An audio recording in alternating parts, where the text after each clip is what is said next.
Voltamos aqui, pessoal, com o Espaço Heráclito, num debate sádico, um debate sobre o grande Marquês de Sade. Eu diria, até eu estava falando isso para o Fabiano, que o Dostoiévski não existiria sem esse grande escritor, Marquês de Sade, que pensou a sua época em devir, pensou os recrudescimentos da sua época e também foi projetando uma série de conflitos que ela desdobraria. Mas aí, Fabiano, no final do primeiro bloco, a gente estava falando o seguinte, eu vou fazer uma reconfiguração aqui para o telespectador. Nós conseguimos entender que o Sade, ao perceber que essa sociedade burguesa que vinha à tona se estruturava de modo a colocar as relações sociais como mote de competição e destruição do outro, daí nós derivamos a atribuição sádica, que é o fazer mal ao outro e aferir prazer desse mal. Mas também, aqui eu trouxe a analogia com a fábula do La Fontaine, da cigarra e da formiga, existe uma conformação numa sociedade rica, mas que concentra a riqueza, de modo que a maior parte das pessoas tem que lutar para tentar se reproduzir por esse metabolismo social que usurpa a riqueza produzida. E aí nós chegamos a uma configuração de que fazer mal ao outro também se reverbera como fazer mal a mim mesmo. Ou seja, o sadismo se funde ao sadomasoquismo. Até aí a gente tinha chegado no primeiro bloco, no final do primeiro bloco. Daí você trouxe uma noção de professores, você pode retomar a citação deles, que veem que essa chave de interpretação, que é mais própria ao Theodor Adorno, ao filósofo ali da escola de Frankfurt, também pode ser contraposta por uma leitura da força da imaginação no Sade, da força do erotismo. Aí eu te perguntaria, como nós poderíamos ver, diante dessa barbárie que o Sade ressignifica para nós, um aspecto de um erotismo que não seja deformado, de algum tipo de relação que não seja tolhida e deformada completamente por toda essa balbúrdia social? Como é que você se posicionaria nisso, Fabiano? Bom, retomando então a leitura do Adorno, primeiramente, ela sem dúvida continua pertinente porque ela demonstra uma das linhas de força que é possível derivar, né, da obra, do pensamento do Sade, que é justamente essa, como você demonstrou muito bem, essa racionalidade que de um sadismo, de um afã de destruição do outro, acaba reverberando no masoquismo, né? É um par indissociável, em última instância, né? Como você apresentou. Tese sadismo, a antítese o masoquismo e a síntese o sadomasoquismo. O sadomasoquismo. Assim. Agora, quem é esse Sade no século XX que permanece nessa chave, né? De um pensamento que talvez se automutila, que se enrijece na medida que busca a dominação do outro? Talvez é o Sade que justamente deriva para o termo sadismo, né? Que é um termo de origem na psiquiatria do século XIX, e que, sobretudo, nós vemos no mercado pornográfico, talvez, né? Talvez nos hábitos de consumo, né? Capitalistas, né, que chegaram ao seu máximo desenvolvimento no século XX, agora no século XXI. Agora, sobre esse Sade que preserva ainda um domínio de erotismo e de imaginação que não é total, talvez, né, talvez ainda não tenha sido totalmente cooptado pela indústria cultural, pela esfera capitalista, talvez seja o Sade da escritura, né, o Sade escritor. Segundo alguns estudiosos, o Sade, embora seja um pensador iluminista, ele configura a sua obra a partir de um recorte, de uma colagem de muitos pensamentos em circulação na época. Então, aparece ali na obra do Sade aspectos da obra do próprio Diderot, né, um dos principais representantes do iluminismo, do Barão de Holbach, do grande filósofo materialista e ateu Lamétrie, né? Sade faz uma colagem disso tudo. Ao fazer essa colagem e ao usar alguns expedientes literários, né, próprios ali ao romance, né, a formação do romance ainda incipiente, Sade estaria trabalhando no nível da imaginação, do inconcebível, vamos dizer assim, né? Porque toda maldade, vamos colocar nesses termos, né? Toda crueldade e o erotismo, a relação, né, entre crueldade e erotismo representada na obra do Sade, ela não é realizável, né? Ela só pode ser realizada no âmbito do pensamento, no âmbito da criação literária.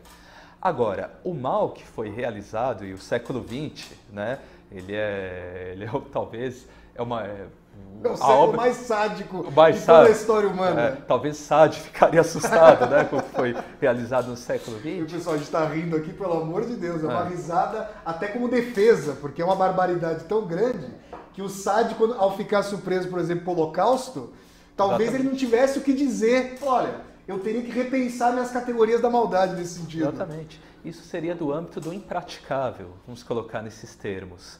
Então, talvez o grande legado do Sade como escritor, vamos pensar assim, é ter lidado com certos aspectos da imaginação e do homem, né, da interioridade do homem, que só trabalhando nessa chave, né, do impensável, na chave da imaginação hiperbólica, poderia ser pensado. Isso bem antes da psicanálise, né? Você pensar num certo nível dos desejos, das pulsões. Então, talvez esse seja o Freud foi beber nesses escritores, né? Sem dúvida. Foi ler Dostoiévski, foi ler Sade para tentar ir compondo a psicanálise, né? Agora, é uma questão é uma tensão que não se resolve na obra do Sade. Também não é possível você afirmar que há uma imaginação que permanece isolada e livre, né, de todas as questões que você colocou a respeito de uma razão instrumental, né? A questão é pensar o que fazemos, o que estamos fazendo com a obra do Sade agora, né? O que prevalece? Será que o Sade permite uma certa crítica ao humanismo que tolhe uma verdadeira concepção do homem, contextualizado agora no século XXI? Ou será que prevalece essa derivação da obra do Sade enquanto sadismo? Na minha compreensão, o Sade ainda preserva, né, aspectos ali que mesmo a indústria cultural ainda não conseguiu totalmente controlar, afugentar. E aí, pessoal, eu vou aqui, como vocês estão acostumados, nosso espaço Heráclito de contraposição dialética, vou fazer o advogado do diabo, ou advogado do Sade aqui no caso, para trazer à tona uma série de apropriações que mostrariam que marcos do Sade se transformaram em nichos de mercado. Eu falaria para vocês, por exemplo, o seguinte: os moradores aqui de São Paulo, né, da cidade, eu não digo nem do estado de São Paulo, digo da cidade de São Paulo, certamente conhecem, ou se não conhecem, não vão admitir que conhecem, mas já ouviram falar do bairro de Moema. O bairro aqui de Moema é um bairro dos mais famosos aqui em São Paulo por comportar uma série de casas de swing. Casas para colocar, assim, não é a única coisa que acontece nas casas. Claro que eu não conheço, né, pessoal? Não é a única coisa que acontece, mas uma casa de troca de casais. O Sade, ali, por exemplo, nos 120 Dias de Sodoma, é interessante porque no começo do livro existe uma constituição da orgia. Como se houvesse uma normatividade para aquilo que se faria como desregramento completo de todos os valores até então postos como civilizados. Aí eu fico pensando no seguinte: quando eu leio 120 Dias de Sodoma e me deparo com aquela constituição de Dionísio, com aquela constituição da orgia, e depois me deparo agora com casas de swing, que são espaços legítimos para se praticar o adultério, a transgressão sexual, com hora para iniciar, hora para acabar, ingresso pago, com fetiches determinados, com salas específicas para solteiros, para casados, para heterossexuais, eventualmente para homossexuais, e as várias casas, né? A gente vê casas noturnas para heterossexuais, casas noturnas para homossexuais, filões de mercado sendo estabelecidos. Filões dentro dos quais é possível transgredir sem que o status quo seja transgredido. Nesse sentido, o capitalismo se mostrou extremamente plástico para interpretar que a transgressão pode gerar mais-valia, pode gerar lucro, pode reproduzir o sistema. E nesse caso, Fabiano, é uma provocação, obviamente. Nesse caso, o Sade não tem proximidade com Tarantino, por exemplo, não? Sim, o exemplo que você trouxe primeiramente das casas de swing é uma representação muito bem acabada, talvez, de alguns aspectos que estão ali nos 120 dias, né? Essa questão do cálculo, né, aplicado sobre o corpo, a disciplina, a rigidez, a ordem, né? Tudo isso mostra muito bem como a sexualidade ela é pensada no âmbito do consumo, né, nos nichos de mercado, como você coloca. Talvez o que resta ali, talvez de emancipatório, vamos colocar nesse ponto, né? Dentro desse cálculo todo representado na obra do Sade, é que aquele cálculo tende ao infinito, de certo modo. É um cálculo que tende a uma desmesura que não pode ser totalmente materializada e representada pela indústria do capital. Aí eu teria que fazer um parênteses para trazer à tona um exemplo que nós trouxemos. Os campos de concentração nazistas são indústrias. Aliás, pessoal, até faço faço primeiro um colchete, depois um parênteses. Se vocês acessarem o portal Heráclito, www.portalheráclito.com.br, vocês vão chegar a experiências ali em que eu estive em Auschwitz. Eu visitei, entre aspas, os 2 campos de concentração ali na cidade polonesa de Auschwitz, que os alemães então chamaram de Auschwitz, e transitei por um complexo industrial. Um complexo em que os alemães colocavam compartimentos para cabelos, para óculos, para muletas, para malas, e tudo isso era reciclado. Você está trazendo o caráter do cálculo levado ao infinito. Na verdade, esse infinito ele foi materializado ali, por exemplo, não só a gente fala muito do Holocausto, mas o navio negreiro também comporta essa desmesura absoluta, com os rudimentos tecnológicos da época. Eu fico imaginando se os traficantes de escravos tivessem a sofisticação tecnológica dos nazistas. Mas os nazistas faziam abajures, por exemplo, com a pele dos mortos. Eles utilizavam, ali não havia perda, a economia de guerra soube racionalizar todos os insumos. Isso não seria uma concretização do projeto sádico, Fabiano? Então, como nós abordávamos, numa certa leitura do Sade, sim. Se nós pensarmos esse infinito como um infinito matemático, sem dúvida. Agora, talvez haja ali algum saldo, alguma coisa que só sobra isso, na obra do Sade, evidentemente. Que seria um infinito próprio das pulsões, né? Você poderia trazer algum exemplo aqui para nós que te venha, Fabiano? Na obra do Sade, quando você pega os próprios 120 dias, há alguns momentos que destoam ali completamente desse regime maior da disciplina do corpo. Às vezes alguns traços de delicadeza que até confundem o leitor. Às vezes, dentro de uma cena ali de perversão, né, que foge desse catálogo todo da destruição do outro, existe às vezes algumas paixões que se apegam a certos fetiches,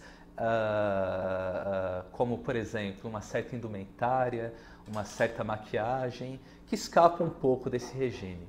Agora, a questão me ocorreu uma questão na esteira disso. Você diria, então, que o Sade teria traços moralistas, em alguma medida? Bom, voltando à leitura do Adorno, que falávamos há pouco, o Sade é a realização cabal do imperativo categórico kantiano, né? Immanuel Kant é o filósofo iluminista do século XVIII, e ele, na sua conhecida obra, né, Crítica da Razão Prática, ele formulou um imperativo categórico. O que seria um imperativo categórico, de modo geral? Seria uma lei moral inscrita no próprio sujeito, ou seja, ela não é empírica, ela não é social, ela não é estruturada historicamente, segundo Kant, né? É uma lei moral que se dá na própria racionalidade, na própria razão. Ora, por ela ser uma razão, por ser um imperativo... Essa lei moral seria a universalização da prática do que você pode fazer para o outro e para si mesmo. Exatamente. O oposto da moralidade ou antimoralidade sádica. E aí que é o problema. Por ela ser formal, por ser algo que, enfim, a expectativa máxima do que eu devo, a expectativa máxima em relação ao outro e o do meu fazer, ela não tem uma realização empírica, material específica. Ora, o que o Adorno responde a respeito disso? Justamente por ela ser formal, cabe qualquer conteúdo dentro dela. Nesse sentido, Sade leva o imperativo categórico à sua realização máxima. Uma vez que ela é formal, eu posso colocar ali dentro como realização o próprio mal. Né? Olha, isso é interessante, pessoal. Me ocorreu aqui uma questão. Veja se você concordaria com essa minha reflexão. Se esse imperativo categórico ético kantiano, que é formal, farei ao outro aquilo que puder fazer a mim mesmo, universalizarei a minha ação sem instrumentalizar o outro. Nesse sentido, num contexto social que toma o mal como base, machucar o outro, instrumentalizar o outro, o sadismo, pressupõe instrumentalizar a mim mesmo, o masoquismo. Essa formalidade de fazer o bem se reverte como o mal absoluto. Eu poderia ler nessa chave, não? Sim, sim. Até porque a gente falava há pouco, né, do sadismo, do par, sadismo da síntese, né? Sadismo, masoquismo. Esse fazer mal ao outro implica também numa não... isso aparece muito bem representado na obra do Sade, né? A minha impossibilidade de realizar completamente todo o mal que eu desejo realizar ao outro. Nesse sentido, o sadismo aparece justamente como esse mal que eu não consigo realizar cabalmente ao outro. Eu realizo, mas ainda a perversão ela não tem freios, né? Ela continua a tal ponto que no segundo momento eu preciso repetir o mal, a crueldade, de modo que o assassino, o algoz, ele é vítima desse próprio sadismo, né? Ele de certo modo ele não se realiza plenamente, né? Então ele sofre nesse sentido. Isso é bem interessante porque existem reflexões. É curioso pensar que, por exemplo, um dos moldes possíveis desse imperativo kantiano seria o sermão da montanha do Cristo, a noção de você ter uma reciprocidade de ação, amar ao próximo como a ti mesmo e tudo mais. Mas é interessante pensar que na realização do mal para o outro, que depois atinge a mim mesmo, eu me percebo como carrasco. É isso que você está dizendo. Exatamente. Eu acabo me percebendo como carrasco. Será que nós poderíamos pensar então, me ocorreu isso, no Sade, como leitor de um mal que está para além dos sujeitos? Ou seja, um mal como uma máscara que usa os sujeitos, mas que pode prescindir deles se esse sujeito não tiver a altura do mal que precisa ser executado? Eu poderia ler o Sade no sentido de como se ele percebesse um espírito de época que pairasse e falasse: é importante que os sujeitos que precisam fazer mal ao outro e a si mesmo estejam à altura dessa frieza. E aqueles que não o estiverem serão prescindidos, serão tornados supérfluos. Dá pra gente fazer uma leitura desse tipo? O que você acha, Fabiano? Perfeito. Assim, partindo daquela dicotomia inicial, grosso modo, que eu apresentei entre um Sade escritor e um Sade filósofo, que é a mesma coisa, né? Mas a filosofia ela aparece ali realizada a partir de um jogo literário, vamos colocar desse modo. E o que eu estou pensando é o seguinte: os sujeitos, eles fazem o mal, eles pervertem as relações, eles se consomem, e esse termo consumo é muito ambíguo para nós, mas ao mesmo tempo esse mal se reverte contra eles. É como se eles não tivessem a altura de continuar essa maldade. Eu poderia ler o Sade por essa chave? Exatamente. O Sade, ele nomeia esse mal irrepresentável, esse mal que nenhum sujeito pode assegurá-lo, como natureza. Né? O nome que ele dá a isso é natureza. Então ele lia uma condição humana? Você diria isso, Fabiano? Uma condição humana estabelecida pela natureza, em última instância. A filosofia iluminista, ela apoia, né, alguns dos seus postulados e pressupostos naquilo que foi chamado de natureza, né, por alguns. O Lametrie, por exemplo, ele demonstra, né, que as ações humanas, o homem-máquina, né, o homem é condicionado por uma filosofia da natureza, em última instância, como se todas as ações humanas fossem determinadas, né, por regulamentos naturais. Nesse sentido, então, o Sade atribui toda essa maldade que é humana a um outro, né? E esse outro, ou seja, o mal que é feito, que é cometido pelo homem, ele é natural, ele está de acordo, né, com essas regras da natureza. Olha, é interessante isso, pessoal, porque essas leituras que nós estamos trazendo do Sade se chocam frontalmente, elas são muito antípodas. E é muito rico para o telespectador e para nós aqui, debatedores, que nós pensemos sobre um SAD da condição humana e um SAD histórico. De qualquer maneira, pessoal, me parece que esse SAD que desvela que os sujeitos têm que se endurecer a ponto de resistir a serem carrascos de si mesmo, aponta para uma denúncia também desse mal. Denúncia que talvez pudesse ser revertida. Eu poderia também ler por esse sentido? Sim, uma leitura possível é pensar que o SAD ele produz uma ironia, né? No final das contas, com toda essa... ele leva às últimas consequências, né? Os pressupostos do iluminismo e traz para o campo da moral, sobretudo. Olha, pessoal, é interessante isso. A ironia da qual o Fabiano está falando traz um SAD crítico, ou seja, o irônico que sempre se distancia, mas ao mesmo tempo um irônico subsumido, posto no turbilhão das relações. Olha, pessoal, infelizmente a gente vai terminar aqui o nosso Espaço Heráclito de hoje. Fabiano, te agradeço bastante por esse debate sádico aqui.